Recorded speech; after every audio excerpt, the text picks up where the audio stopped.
I died and spoke to God. The miraculous encounter that defies all expectation.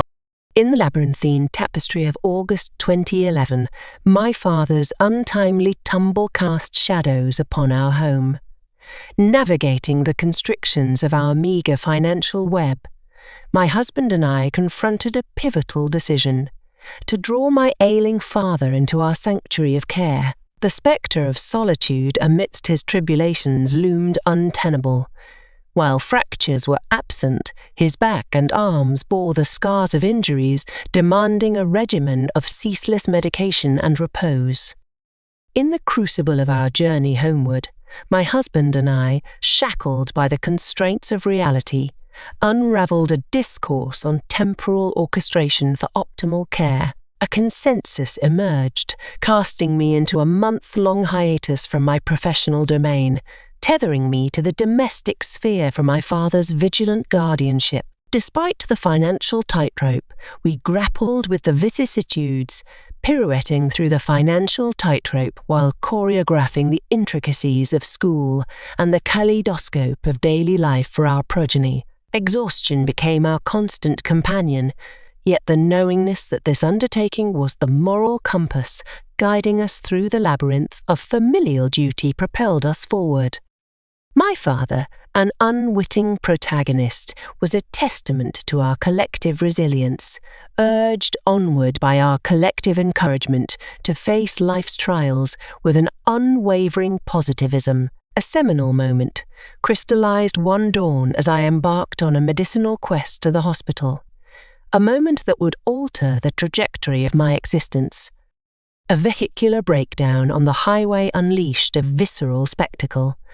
As my pace decelerated, an onrushing truck heralded an imminent collision, orchestrating a symphony of terror. In the vortex of peril, an anomalous emotion seized me, an inundation of profound love eclipsing the tendrils of panic. It wasn't an ordinary love. It was a communion with the divine, a connection with God. In that breathless juncture, an ineffable tether bound me to the divine, a love that embraced me unconditionally. A potent energy enveloped my being, a cosmic assurance that, irrespective of the tapestry of my transgressions, God, the existential review unfurled before me, a tapestry of my past, where commendable deeds coexisted with regrettable missteps. The divine response bore no condemnation. Instead, it emanated an unwavering love, a love vowing to endure despite my inherent flaws. An uncharted vigour pulsated within, an unfamiliar strength that kindled faith in my capacity for metamorphosis. The divine revelation lay within the eyes of God, an epiphany that self-flagellation was an inconsequential player in the symphony of self-improvement. Post-life review, God unravelled my terrestrial mission, leaving me stupefied. The cosmic emphasis resounded, the significance of every individual in his eyes, an elucidation that each life odyssey, unique and paramount, contributes to the cosmic mosaic.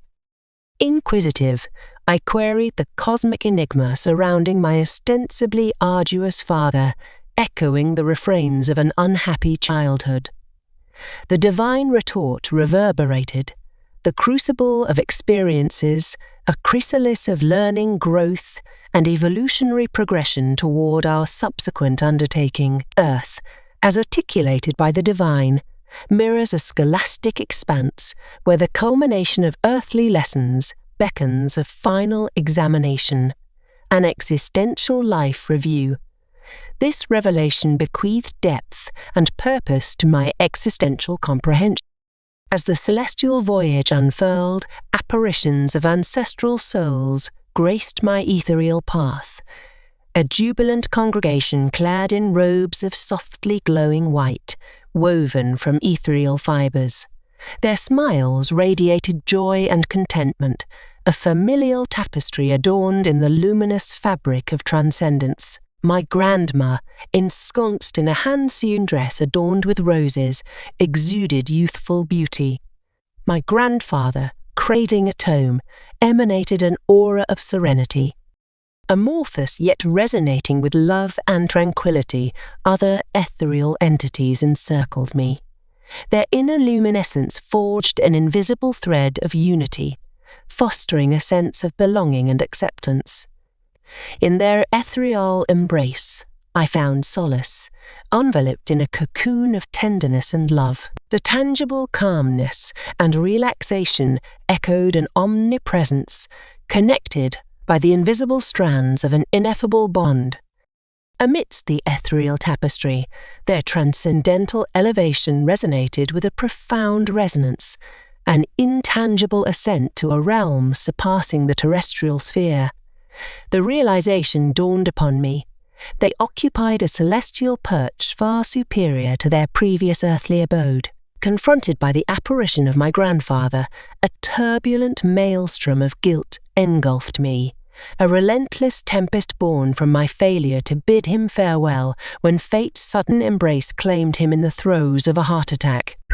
Fragments of cherished memories painted the canvas of my recollection, fragments of a grandfatherly figure, benevolent and patient, ever ready to unravel the mysteries behind my incessant queries. The fabric of our relationship, strained in the waning moments before his corporeal exit, bore witness to his radiant smile, a luminous manifestation of love and solace.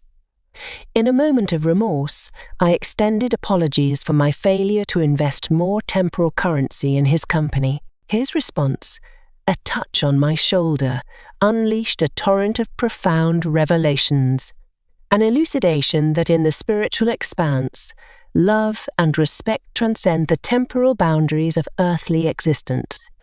Within this poignant nexus, an ineffable tranquility descended, cradling me in the embrace of peace and joy. Though the sands of his earthly hourglass had dwindled to their final grains, the resonance of our love reverberated in the cosmic tapestry. My grandfather, an ethereal sage, underscored the preeminence of love, both a visceral emotion and a conscious deed, as the bedrock of celestial existence. He unraveled the celestial panorama, a utopia free from the shackles of negativity, a realm where only the echoes of peace and joy resonated. Tolerance, understanding, and self-love, he asserted, were the quintessential lessons inscribed in the celestial curriculum. In the crucible of acknowledging my trespasses and the imperative of transformation, our celestial colloquy became a catalyst for introspection.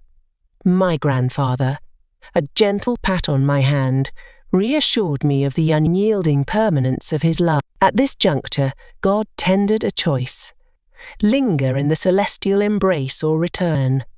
Despite an innate desire to remain, the cosmic necessity of returning without lingering regrets prevailed.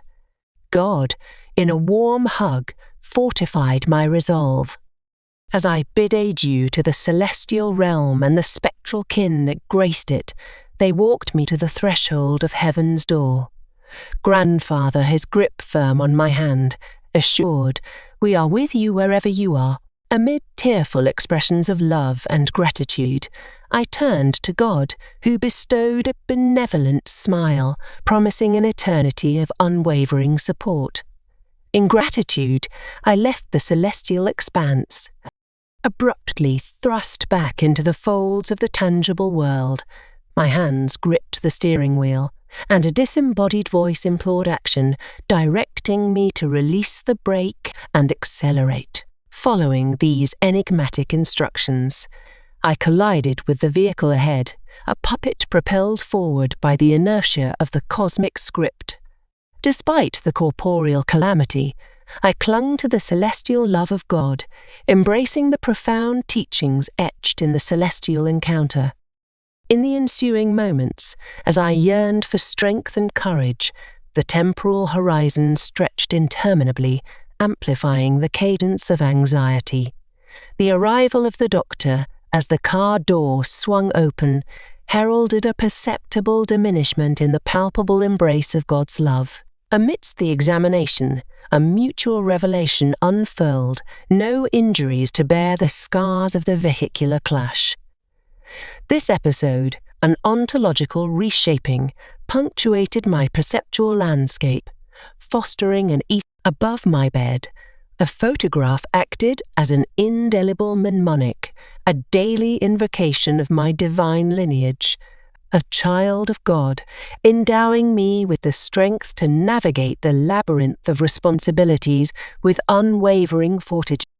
In the crucible of challenging junctures, I, a flawed voyager, pause to weigh the ripples of my actions on others, an earnest endeavour to tread the path of ethical choices. Imperfect yet committed, the year following the cosmic collision birthed tribulations and pain, propelling me into the crucible of self-reflection, a search for purpose within the cosmic ballot. Despite the yearning for the celestial embrace, the kaleidoscope of sunlight piercing through the clouds serves as a terrestrial reminder of God's enduring love, a celestial assurance that in the cosmic odyssey I am never alone. One day, the celestial tapestry will beckon me back to him. Until that cosmic rendezvous, I confront life's adversities as adventures, rendering the journey through the cosmic kaleidoscope more navigable.